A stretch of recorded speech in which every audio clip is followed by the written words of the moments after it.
Qualification du Brésil, 1-0 en tout cas face au Paraguay. On a vu du mieux dans ce match. On a vu en tout cas du caractère, du calme et aussi le contrôle. Tout au long du match, en tout cas bien maîtrisé par l'équipe du Brésil. Bien avant que je ne puisse développer cette vidéo, commence par t'abonner, liker et partager la chaîne. Let's go pour les débriefs. Salut les amis, il y avait en tout cas un match pour le compte de la qualification Zone Am Sud États-Unis 2026. Le Brésil s'est imposé 1-0 face au Paraguay. Une très bonne équipe du Paraguay, une très bonne équipe bien organisée défensivement en tout cas, mais le message était clair pour cette équipe du Paraguay, venir contrôler en tout cas le match tout en bien défendant et aussi ne pas permettre au Brésil d'avoir des espaces. Ça s'est en tout cas concrétisé tout au long de la partie, mais le Brésil en tout cas est resté fidèle à lui-même. Le match, il commence, n'est-ce pas, avec un pressing haut de la part, n'est-ce pas, des Brésiliens. Ce que moi j'ai vu, c'est que dans ce milieu à deux composé de Bruno Guimaraes ainsi que Casemiro, en tout cas on a retrouvé une certaine stabilité au milieu et ça a permis à l'équipe d'avoir le contrôle tout au long de la rencontre. Parce que la manière avec laquelle le Brésil commence son match, on se rend compte à l'évidence que le Brésil voulait attaquer, le Brésil voulait d'entrée de jeu prendre le contrôle du match. Ça reste dans l'ADN du Brésil, effectivement, et ils n'ont pas dérogé à la règle. Maintenant, ce que j'ai vu en termes de contenu, en tout cas du match, le point fort, c'est que le Brésil, avec son pressing haut, tout en étouffant son adversaire, n'est-ce pas, du début, dès le début, n'est-ce pas, de la rencontre, on a vu que cette fois-là, Martinelli, voilà, Raphinha, ainsi que Matheus Cunha faisaient leur entrée comme étant titulaire. Donc en gros, ils ont permis au Brésil de trouver un équilibre en attaque. Ce que moi j'ai aimé, c'est le fait que Vinicius ait joué en pointe.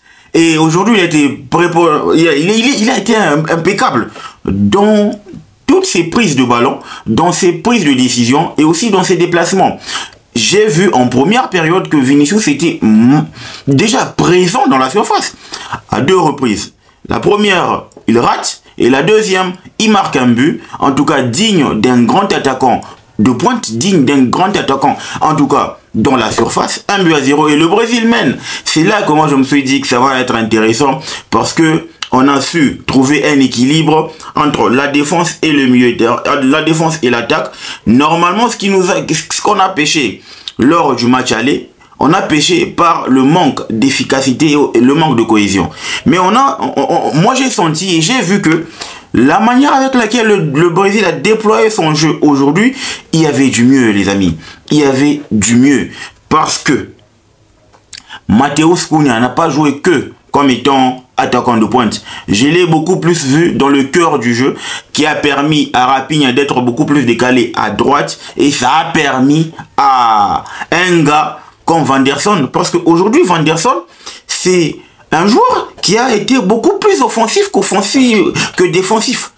Oui, je ne sais pas si c'est par rapport à la consigne, mais les amis, j'ai trouvé que Vanderson c'est une valeur sûre. En tout cas, par rapport aux latéraux qu'on a eu depuis, en tout cas, la retraite de Dani Alves, parce que c'est le dernier en date qui, en tout cas, évolue au haut niveau, je pense que Vanderson, c'est une valeur sûre. Parce qu'aujourd'hui, le travail défensif qu'il a réalisé, le travail offensif qu'il a réalisé aujourd'hui, il s'est même épuisé. Mais en tout cas, il a été propre, il a été impeccable, il a été clean dans ses sorties de balles, dans ses distributions.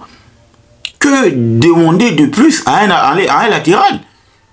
Chapeau à Carlo Ancelotti qui a insisté avec ce jour.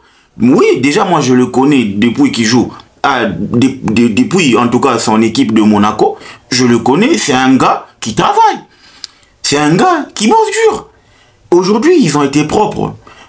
Je sais que ce que je vais dire, ça va un peu choquer. Mais je pense que Carlo Ancelotti est en train de trouver la formule. Parce que déjà, c'est un entraîneur qui est tellement habitué au haut niveau que trouver des solutions, trouver des combines, en tout cas, ça ne va pas être difficile pour lui.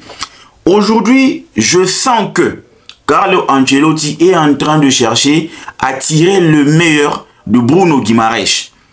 D'où l'important, d'où la faculté d'avoir changé, d'avoir modifié son milieu de terrain. Parce qu'aujourd'hui, le Brésil a joué en 4-2-3-1 avec un double pivot composé de Bruno Guimaraes ainsi que Casemiro. C'est là que j'ai trouvé ça intéressant parce qu'on a vu le meilleur de Bruno Guimaraes pour moi, du moins depuis qu'il évolue sous le maillot, n'est-ce pas, de la Seleção. Il a été impeccable les amis, 7.9, pour moi c'est l'homme du match.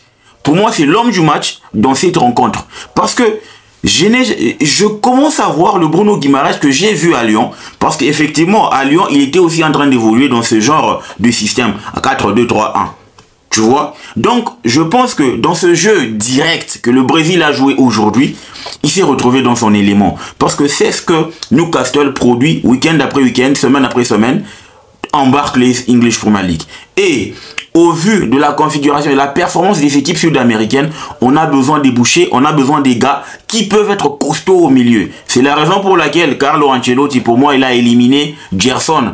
Il a privilégié un milieu à deux. Et ça a fonctionné à merveille parce que les deux ont été impeccables. Casemiro a fait du Casemiro. C'est-à-dire être clean, libérer, dégager la défense et aussi permettre de faire le sale boulot. Contrer en tout cas les assauts de l'équipe adverse. Et pourquoi pas organiser le jeu. Aujourd'hui, il a été beaucoup plus entreprenant dans sa façon de pouvoir casser en tout cas les lignes et aussi permettre à Bruno Guimaraes d'être beaucoup plus confortable parce que c'est un joueur qui a joué comme étant relayeur. C'est Casemiro qui a fait le sale boulot d'un milieu défensif. C'est ce que j'ai aimé dans cette rencontre, les amis. Moi, je pense que dans cette tactique, Carlo Ancelotti est en train de trouver la formule, pas la formule de la gagne, mais il est en train de trouver son équipe. Et moi, je parie que ça va continuer ainsi, avec Bruno Guimaraes ainsi que Casemiro au milieu de terrain et en défense centrale. Mais il vient d'où? Il vient d'où? Alexandre Ribeiro. Lui, là, en tout cas, je ne pensais pas qu'il allait nous produire ces deux bonnes copies pour ses premières en sélection. Il a un calme olympique, il est ambidextre, il permet à l'équipe de... Il est calme, il est bon dans la relance, il est bon dans l'agressivité, il est bon dans le stoppage. En tout cas, Lille va se faire une très grosse plus-value sur la vente de ce joueur parce que ce que j'ai vu, il y a du bon et il a convaincu. Ça va être difficile de convaincre Carlo Ancelotti de pouvoir faire rentrer Gabriel Magalhaes ou encore de... Là où ça va se jouer, c'est du côté de Marquinhos. Parce que avec le retour de Militão qui arrive, mais qui doit encore reprendre du rythme, sacré client en tout cas, c'est Alexandre Ribeiro qui en tout cas va donner du fil à retordre à Gabriel Magalhaes. Ah oui, sérieusement. J'ai trouvé aussi impeccable la rentrée, n'est-ce pas, de Beraldo. On comprend pourquoi il est là. Déjà que c'est un défenseur central pure souche, mais il a joué aujourd'hui comme étant latéral. Sa qualité de passe, ses sorties de balle, c'est en tout cas de l'intelligence. Et je comprends aussi pourquoi est-ce que ça va être difficile pour Caio Henrique de pouvoir faire surface avec ce maillot de la Seleção.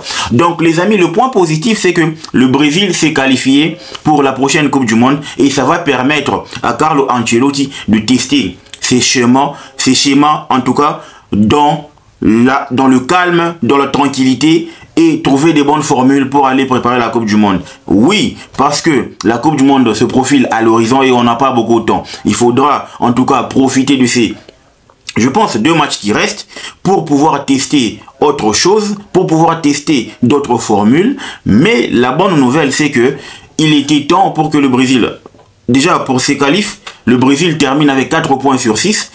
C'était dur. Parce que avant, on savait exactement que les joueurs n'allaient pas produire grand jeu. Mais aujourd'hui, on a vu que les joueurs ne se sont pas cachés sur terrain. Ils ont fourni de l'effort. Ils ont fourni en tout cas, ils ont donné le meilleur d'eux-mêmes. Et tu regardes que en termes de contenu, il était intéressant et aussi le contenant. Parce que tu regardes les pions qui ont été mis en place, ils ont joué avec l'amour. Et cette qualification, c'est de bon augure pour la suite de la préparation. Il y a encore pas mal de travail à faire. C'est le point à améliorer. Surtout, je pense que merci pour les bons et loyaux services de la part de Alexandro. Mais je trouve qu'il y a du mieux à faire. Et ça va être, en tout cas, un bon travail pour Carlo Ancelotti de pouvoir trouver, en tout cas, les mécanismes nécessaires à l'idée d'avoir une équipe compétitive. On n'est pas encore au niveau de la France, on n'est pas encore au niveau de l'Argentine, on n'est pas encore au niveau, n'est-ce pas, de l'Espagne, mais ça va venir, étant donné qu'on est en train de tester des choses et ce sont des choses qui marchent. On a vu du mieux déjà lors du match face à l'Équateur, et là, on a vu du plus mieux face à une très bonne équipe du Paraguay. Elle défend bien, elle couvre bien des espaces et elle ne permet pas que ces équipes puissent profiter de ces failles. Mais le Brésil a eu une opportunité et a concrétisé cela. C'est de bon augure pour la suite. Donc moi je pense que la prochaine fois il faudra en tout cas pencher sur le test de certains joueurs parce qu'on n'aimerait pas aller... Déjà on a vu que Ancelotti a testé 2 formules. On a évolué face à l'Équateur en 4-3-3. Et là, on est parti face au Paraguay en 4-2-3-1. Donc, voyons exactement ce que ça va être, ce que vont être les matchs du mois de septembre pour clôturer pour boucler la boucle.